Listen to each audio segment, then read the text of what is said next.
Donc, comme Brigitte l'a expliqué, donc je vais faire la présentation en deux parties. Je pense qu'il est important aussi que vous compreniez le contexte dans lequel je me trouve et pour lequel je vais faire mon intervention. Donc, en fait, donc je travaille pour le secrétariat général du ministère de la Fédération Wallonie-Bruxelles. Donc, mon rôle, en fait, est de piloter d'un point de vue métier le projet PIX pour l'ensemble des bénéficiaires. Donc, les bénéficiaires ne se limitent pas à l'enseignement. Nous avons aussi les citoyens et également les agents de la fonction publique de la Fédération Wallonie-Bruxelles qui sont concernés. Donc, je m'occupe du pilotage global du projet PIX et de sa mise en œuvre en Belgique francophone, en fait. Donc, c'est à ce titre-là que je vais pouvoir vous donner un input et aussi, je suis accompagné d'Anne qui va pouvoir aussi vous donner les éléments liés à l'enseignement supérieur. Et à la suite de ça, je vous donnerai mon expérience alors en tant qu'enseignant sur la mise en œuvre du projet PIX dans mon institution. Donc, juste pour commencer, on a une stratégie numérique globale au niveau de la Fédération Wallonie-Bruxelles, donc qui englobe forcément l'enseignement supérieur et qui permet de cibler la culture numérique, les compétences numériques comme un axe fort et un axe prioritaire pour l'ensemble des citoyens, pour l'ensemble des agents, pour l'ensemble des acteurs de l'éducation. L'objectif est d'amener le plus de personnes possible, en fait, tout simplement, à acquérir, développer des compétences numériques. D'une part, en permettant, d'une part, de diagnostiquer les compétences numériques, de pouvoir développer ces compétences par des aspects de formation, de pouvoir aussi ensuite certifier ces compétences avec une certification reconnue par les acteurs dans un premier temps public. On espère aussi avoir les acteurs privés à la suite, mais au moins les acteurs publics dans un premier temps. Donc on a trois publics cibles, les administrations de la Fédération Wallonie-Bruxelles, les acteurs de l'éducation et les citoyens. Au niveau de l'administration, ben voilà, on a toute une perspective qui vise justement à développer les compétences numériques des acteurs, notamment pour le service aux citoyens, de manière à avoir des équipes beaucoup plus autonomes, performantes, collaboratives, etc. Et qui permettent aussi, ben voilà, d'avoir une administration relativement forte d'un point de vue numérique. Et on a humblement pas mal de chemin à parcourir, donc c'était vraiment important de pouvoir de permettre à l'administration d'utiliser PIX. Donc, dans votre quotidien, vous allez avoir. Pourquoi je vous parle de ça? En fait, c'est tout simple. C'est parce que vous avez PIX dans votre haute école. Ça, c'est une chose. Mais vous allez bientôt avoir PIX au niveau de l'enseignement obligatoire. Donc, si vous avez des enfants, ils auront bientôt PIX à l'école.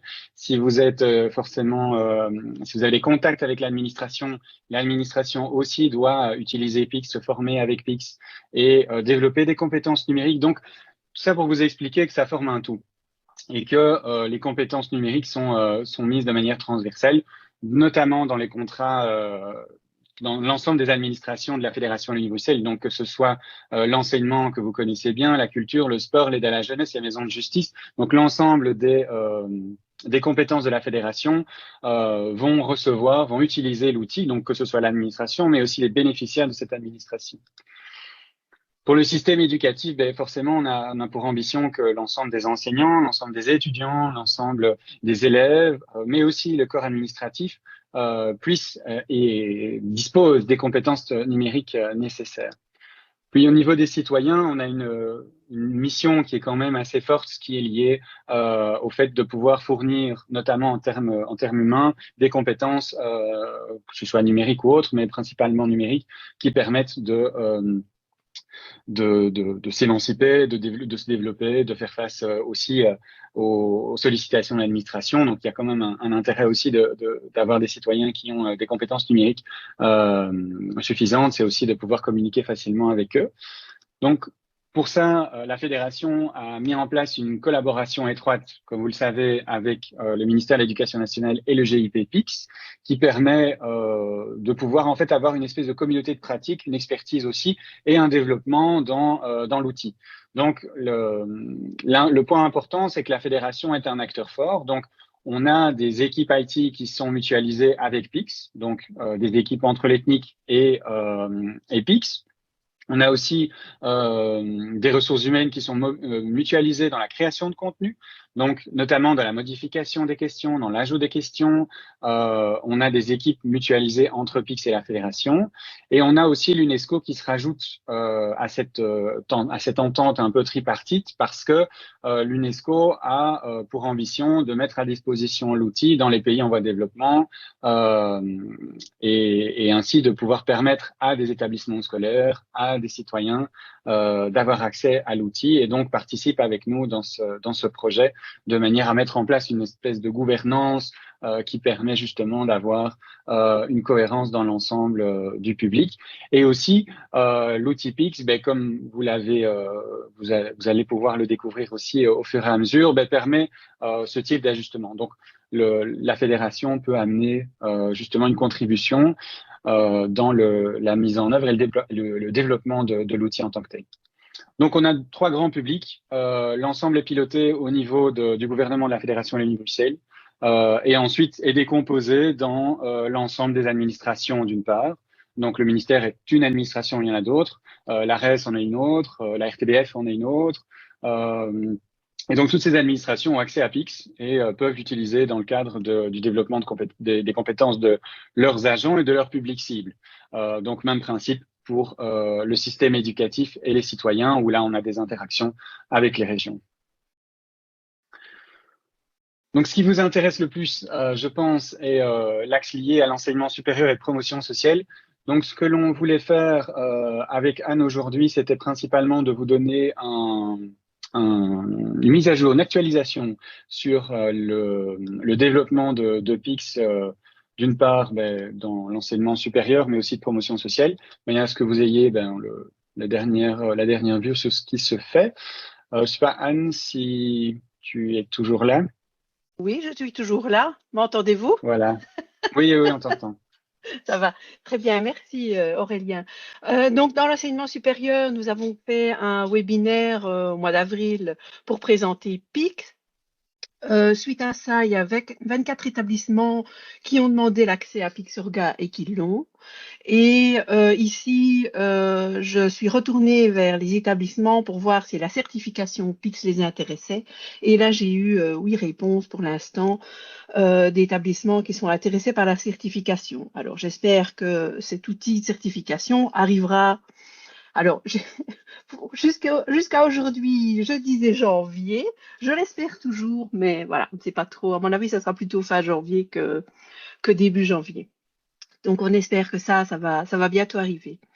Dans l'enseignement promotion sociale, rapidement, donc là, il y a 151 établissements. Là, il y en a 92 qui ont le Pixurga et 16 qui se sont dits intéressés par la certification. Pour l'instant, Pixurga donc démarre tout doucement dans l'enseignement supérieur et l'enseignement de promotion sociale. Alors, on a un établissement qui va faire une grosse journée la semaine prochaine, donc on espère que ça va avoir un pic d'utilisation de Pix à ce moment-là. Donc voilà, ça démarre doucement, mais les retours qu'on a sont quand même assez positifs. Quand je rencontre les établissements et les référents, ils ont voilà, j'ai vraiment un bon retour pour l'instant de l'utilisation de Pixurga et de Pix par les établissements et les étudiants. Donc, ce qu'on a déjà réalisé, on a déjà réalisé des présentations de PIX dans les établissements. Ici, on a déjà aussi fait, dans le cadre ici de Comet, une présentation et une utilisation d'une campagne. On va expliquer tout ça au 7. On a aussi des pouvoirs organisateurs qui ont été intéressés et utilisent PIX pour leur personnel. Nous accompagnons les établissements.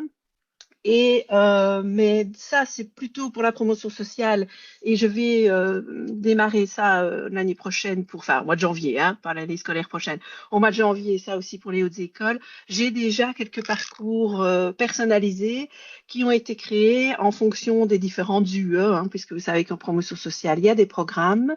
Donc ça va être poussé ici au mois de janvier vers les promotions sociales et je vais organiser des journées d'explication et de création de parcours personnalisés pour les hautes écoles, puisque là, ça n'a pas encore démarré. Donc ça, je voudrais faire ça à partir de janvier, février, organiser des journées de création ces parcours personnalisés. Puisque si vous avez déjà utilisé Pixorga, vous savez qu'on a le choix entre différentes campagnes et que pour l'instant, vous ne pouvez pas créer ces campagnes. Je vais démarrer ça pour au mois de janvier, j'espère que j'aurai assez de temps que pour en faire tout ça. Mais donc voilà, ça va démarrer. Et si vous êtes intéressé par des parcours personnalisés, par la création, n'hésitez pas à envoyer un petit mot à crppic@cfwb.be. Et vous avez également accès à un forum d'entraide PIC. Vous pouvez aussi poser vos questions, dire ce qui ne va pas, mais aussi ce qui va bien et comment vous avez utilisé PIX dans vos établissements. Donc, on est très demandeur de différents retours positifs et négatifs, mais pas que négatifs, si, si c'est possible. Merci, je te rends la parole, Aurélien. Merci Anne. Ce que je vous donnerai l'adresse mail juste après. Je vais continuer avec l'enseignement obligatoire parce que bon, certaines d'entre vous enseignent notamment à des futurs enseignants. Donc, je peux vous donner aussi le point concernant l'enseignement obligatoire. Donc, au niveau de PIX, il fait maintenant partie du pacte pour un enseignement d'excellence. Donc, il fait partie de la feuille de route qui a été établie. Donc, PIX sera mis à disposition pour l'ensemble des enseignants sur base volontaire à partir de 2022-2023, dans un premier temps, notamment sur l'aspect phase pilote, où à la suite de ça, il sera mis à disposition. Il y a un lien fort qui est fait avec le référentiel du tronc commun et les nouveaux référentiels qui ont été créés et mis en place et en évidence. On a une mise à disposition de PIX auprès des élèves qui se passera à partir de la rentrée 2023-2024, toujours en lien avec le référentiel. Et on a un lien aussi qui sera établi avec l'ensemble de l'applicatif Fédération Wallonie-Bruxelles, dont e-classe. Les agents de la fonction publique, en fait, j'ai juste sélectionné ce qui montrait une pertinence pour vous, principalement donc sur la feuille de route. Voilà, on a une feuille de route globale qui a été prévue. Donc l'objectif étant d'intégrer les compétences numériques dans l'ensemble des processus RH. Donc c'est d'une part lors du recrutement, d'autre part lors de la formation et enfin lors de l'évaluation des agents. On reviendra sur cet aspect évaluation parce que donc PIX au ministère est là depuis à peu près 4 ans. Donc c'est un projet qui a déjà vécu, qui a fait ses erreurs, qui a aussi vu comment, justement avec un impact assez fort, comment il peut apporter quelque chose de concret. Donc les résultats sont très positifs, mais on a énormément d'aspects de gestion du changement et énormément de motivation auprès du personnel. Et cet aspect de motivation, en fait, revient dans l'enseignement également. J'ai rencontré le même souci dans l'institution où j'enseigne, parce que cet aspect de motivation est relativement important. Donc, au niveau du ministère, ce qu'ils ont fait, c'est mettre à disposition, donc créer des communautés, de mettre à disposition des relais PIX. Donc, il y a des relais PIX dans l'ensemble des administrations, les décentraliser également. Donc, jusque de Tournai à Liège, il y a des relais PIX dans les administrations décentralisées. Il a fallu mettre énormément de communication en place. Donc, il n'y a pas une semaine où il n'y a pas une communication qui est faite sur PIX. Il y a aussi des incitants. Donc, on a mis en place, par exemple, ici, sont occupés sur le calendrier de l'agent, où chaque jour, il y a des éléments qui sont dévoilés sur PIX, des questionnaires, des parcours proposés et des cadeaux à gagner. L'aspect cadeaux à gagner marche relativement bien, notamment pour motiver les agents à acquérir plus de 500 PIX, ou plus de 300 PIX pour certains. Donc, cet aspect de com relativement importante avec ces aspects de motivation, c'est vraiment une clé relativement non négligeable, parce que je l'ai vu aussi dans le cadre d'une institution d'enseignement supérieur, c'est le même principe en fait. Donc que ce soit des agents ou des enseignants ou même des étudiants, s'il n'y a pas une motivation ou une clé une récompense ou quelque chose, ça peut être des crédits, hein, mais à la clé, ça ne enfin voilà, il y a moins d'intérêt pour l'outil. Donc il y a des affiches qui sont mises un peu partout pour essayer de promouvoir l'outil, le faire connaître, etc. On est aujourd'hui avec un développement quand même assez fort, avec presque 1500 personnes, donc il y a 6000 agents, donc à peu près 2 tiers sont aujourd'hui sur Pix, ce qui est pas mal. On a aussi mis en place des autodiagnostics, donc il y a chaque agent doit faire son autodiagnostic, chaque directeur doit faire son autodiagnostic Pix, développer les compétences numériques sur lesquelles il a des lacunes, et ensuite notamment, ben voilà, sera discuté lors de l'évaluation qui aura lieu tous les 2 ans. Aujourd'hui, ben, on a quand même des résultats qui sont assez intéressants, mais le problème, c'est que ce sont principalement les personnes qui ont un intérêt pour le numérique qui en voient voilà une pertinence, ou parce que voilà le chef de service a été peut-être un peu plus exigeant et l'a demandé, il a obligé en fait cet aspect d'obligation. On a passé en fait toute une phase on est passé par toute une phase de proposition, on va dire, de motivation par l'intérêt, etc. Malheureusement, ça n'a pas suffi. Donc, il faut maintenant mettre en place des aspects, d'une part, d'obligation, mais aussi des aspects de facilitation. Donc, des responsables de la gestion du changement ont été engagés en complément, du temps, parce que donc l'aspect temps est hyper important. Donc, s'il y a 2 concepts, en tout cas, aujourd'hui, que je veux expliquer, c'est le premier, c'est la motivation, et le deuxième, c'est le temps à disposition pour pouvoir faire les outils, les tests PIX et utiliser l'outil. Et donc, ces deux aspects de motivation et aussi de mise à disposition de temps nécessaire pour pouvoir le faire sont relativement importants. Pour les citoyens, globalement, c'est la campagne de communication qui va apparaître à partir du mois de mars, où on va voir, voilà, dans les gares, dans les abris de bus, le journal, à la RTB, on va voir des capsules vidéo sur Pix, etc. Donc, l'objectif étant que l'outil soit valorisé, accessible à l'ensemble de la population. Donc, il y a aussi donc, pour les 3 publics cibles, parce que c'est vrai que j'en ai pas parlé, pour les 3 publics cibles, il y a toujours un focus fracture numérique qui est fait. Donc, pour les agents, on a des formations en présentiel qui sont organisées de manière à permettre à un agent d'être autonome sur Pix. Pour l'enseignement, même principe. Il y a des différentes modalités qui sont prévues de manière à permettre à ces personnes de développer des compétences numériques et d'être autonomes sur Pix. Et le même principe pour les citoyens, en collaboration avec les régions, il y a aussi des mesures et des différentes associations, la Fondation Rambaudouin entre autres, qui permettront d'aider les personnes qui sont en fracture numérique à pouvoir être autonomes sur Pix. Donc, il y a toute une liste de mesures qui sont faites en fonction des publics cibles, de manière à permettre un développement des compétences numériques et surtout une utilisation de Pix, dont la certification aussi qui va bientôt être mise en place. Donc, l'adresse que Anne avait communiquée tout à l'heure, donc crpix@cfwb.be. Donc, si vous avez des questions liées à tout ce qui est enseignement supérieur ou de promotion sociale, l'équipe du CRP de l'administration générale de l'enseignement est à disposition pour ça. Si vous avez des questions en plus globales au niveau du transversal du produit Pix en tant que tel, vous pouvez me contacter, vous pouvez contacter la même adresse, mais juste pix@cfwb.be, de manière à vous aider, à vous aiguiller, à répondre à vos questions. Justement, on peut passer aux questions. Bonjour tout le monde, c'est moi le modérateur aujourd'hui. Eric demande comment déterminez-vous le niveau de compétence?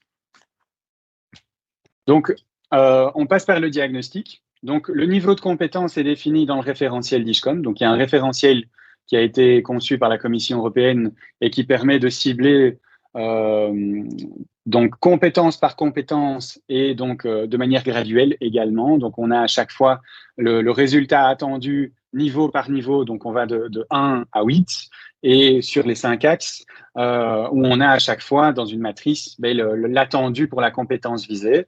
Sur base de ceci, Pix a créé des questions et ces questions sont utilisées lors de l'autodiagnostic.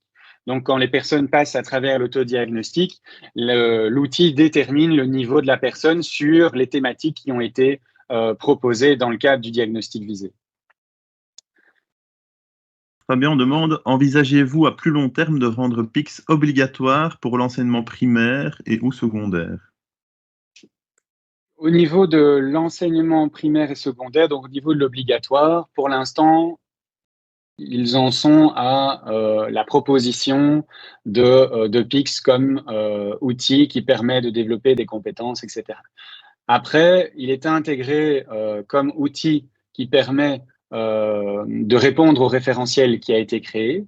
Donc à ce stade-ci, c'est pas prévu. Après, maintenant, peut-être qu'à un moment donné, le besoin s'en fera sentir et que justement cette obligation arrivera. Mais pour l'instant, c'est pas le cas.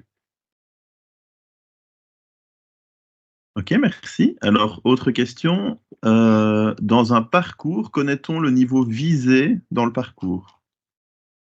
Je suppose, est-ce que le niveau est explicite lorsqu'on crée le parcours? Je suppose que c'est ça la question. Si Cédric peut peut-être préciser si la question est Aurélien. Oui, c'est ça. Donc c'est bien. Est-ce que le niveau, lorsqu'on conçoit le parcours, est-ce que le niveau visé est explicite? Donc en fait, le parcours ne donne pas. Est-ce que vous donc exactement? Mais c'est une question d'approche. La question est bonne. C'est de se dire. Donc en fait, on ne fixe pas un niveau quand on fait le parcours. Ce que l'on fait, c'est qu'on détermine une thématique sur laquelle on veut avoir un résultat. Et donc le but, comme la certification PICS, le but n'est pas de dire échec ou réussite. Le but est de dire vous avez un niveau 3, 4, 5, 6 sur la compétence X en fait. Ok, super. Peux ajouter... Oui, juste Anne.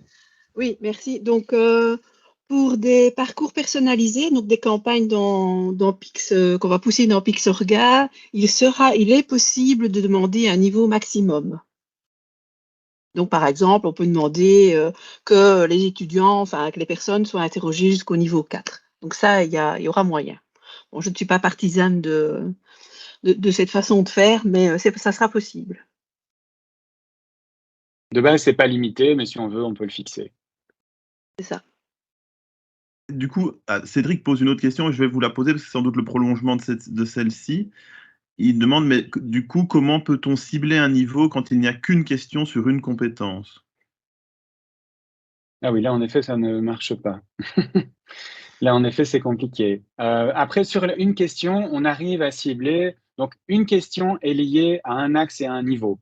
Donc, quand on a une question, on sait que c'est le niveau 4 de l'axe et de la thématique X. Donc, en soi, on sait si la personne, si elle réussit la question, a au moins le niveau 4 visé. Si elle échoue, elle a un niveau qui est en dessous. Mais on ne sait pas le niveau en dessous et on ne sait pas le niveau au-dessus. C'est juste qu'elle a un niveau minimal X.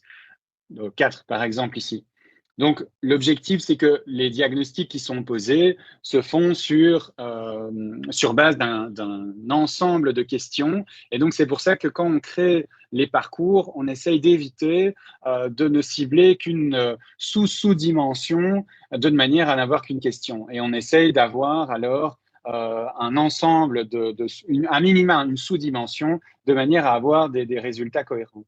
Après, en fonction même du sous-niveau, PICS développe de plus en plus de questions. Donc, à un moment donné, même un sous-niveau, on aura l'identification du niveau en question. Mais pour l'instant, il faut éviter de cibler une thématique, une sous-thématique précise. Pardon, je me permets d'intervenir oralement, je pense que ce sera plus simple. Mais ce sera peut-être plus facile, oui, en effet. Dans les parcours qui nous sont proposés à l'heure actuelle dans PICS-Orga, il y a certains parcours qui ne comportent que parfois effectivement une ou deux questions sur une thématique. Comment est-ce qu'on peut connaître le niveau qui est associé à ces questions? Parce qu'on ne connaît pas les questions ni le niveau, nous, dans les parcours proposés. Donc, pas si donc oui, je comprends. Après, je n'ai pas le détail, Anne, là, peut-être, du parcours précis que vous avez. Mais donc, nous, on sait, donc la matrice, nous, on l'a. Donc, on a accès à l'outil qui permet de dire que la question X vise le niveau Y sur la thématique Z. Ça, on a l'information. Donc, si vous posez la question à Anne, elle peut vous la donner. Par contre, le fait qu'il n'y ait qu'une ou deux questions, c'est peut-être dans le calibrage du parcours en tant que tel. Oui, ça c'est ça. dépend de la sous-thématique qui a été visée, quoi. Il y a certains parcours comme primo-étudiant ou le parcours diagnostic court qui ne ciblent vraiment que quelques questions, donc qui forcément ne sont pas Mais ça donne une information quand même. Donc, comme je Ouais. le disais, on sait quand même avoir un minimum d'informations, même quand il n'y a qu'une question. Mais idéalement, lorsqu'on fait un diagnostic complet, il est plus avancé. En fait, le tout dans ceci, c'est que nombre de questions égale temps. Au plus on rajoute de questions, au plus le temps s'allonge. Et donc, le fait, c'est qu'après, des personnes, idéalement, en effet, on aimerait tous avoir le diagnostic complet sur l'ensemble des axes, sur l'ensemble des questions, etc. Mais si on fait un parcours d'autodiagnostic comme ça, on en a à peu près pour une bonne partie de la journée, je dirais, pour faire donc un autodiagnostic complet de ses compétences sur l'ensemble des axes. Ça prend, oui, une demi-journée, je dirais. En se concentrant bien. Et donc, ça, c'était un peu long. Donc, en fait, ce qu'ils font, c'est qu'on les subdivise ou alors on les raccourcit et on n'en propose que certaines, de manière à ce que ça prenne pas trop de temps. Et souvent, quand il n'y a que quelques questions, c'est parce qu'on a joué sur cette temporalité de réduire le temps que ça prenait de le compléter, en fait. Ok, merci. Mais je suppose, Anne, que si on voulait avoir l'info, on sait l'avoir via toi. Ou quand il y aura les séances justement sur les parcours pour le supérieur, on pourra avoir peut-être plus d'infos aussi à ce moment-là. Alors. Oui. Ok, merci. Super, merci. Alors, il y a une question aussi. Quelle est la méthode d'authentification pour l'enseignement supérieur? Pour l'accès à Pix, alors pour l'instant, c'est comme pour tout le monde, c'est nom, prénom, adresse email. Et c'est libre d'accès, donc ça, pour l'instant, il n'y a aucun problème. Il y aura Ok. il y aura normalement des évolutions en fait dans les mois à venir, mais on est encore occupé sur l'analyse de la question, de voir est-ce que, notamment, il est demandé, certaines universités ont demandé de pouvoir intégrer leur FSO avec Pix de manière à ce que tout soit cohérent, etc. Donc, le point est en analyse au niveau des développeurs, de l'équipe d'architecture IT, de l'ethnique, etc., de manière à voir comment on peut procéder de manière à fournir un service central pour l'ensemble des hautes écoles et universités, en fait. Mais donc, à ce stade-ci, c'est ce que Anne a donné. Merci Aurélien, merci Anne. Je me permets aussi de prendre la parole pour clarifier. En effet, chez nous, à la Haute École, on n'a pas fait la démarche parce qu'au moment d'une première présentation de Pix, il était question qu'il fallait avoir une authentification Shibboleth et que pour avoir le Pix.org. Et donc, comme pour l'instant, on a des problèmes avec ça, on n'a pas fait la démarche pour l'instant. Mais donc, c'est quelque chose, parce qu'on voulait avoir une authentification par SSO, bien entendu. Ok, mais ça, c'est sur demande. Donc, en fait, je dirais que c'est un bonus. Donc, c'est l'étape 2 ou le bonus, si vous voulez. Mais donc, c'est à ce stade, si vous voulez l'utiliser, login mot de passe, ça fonctionne très bien. Il n'y a pas de souci. C'est juste que si, à un moment, quand vous êtes prêt, alors faites la demande de manière à pouvoir avoir l'intégration. En fait. D'accord. Merci. Ben, je pense qu'il n'y a pas d'autres questions. Ce que je vous propose peut-être, c'est de passer à la partie suivante.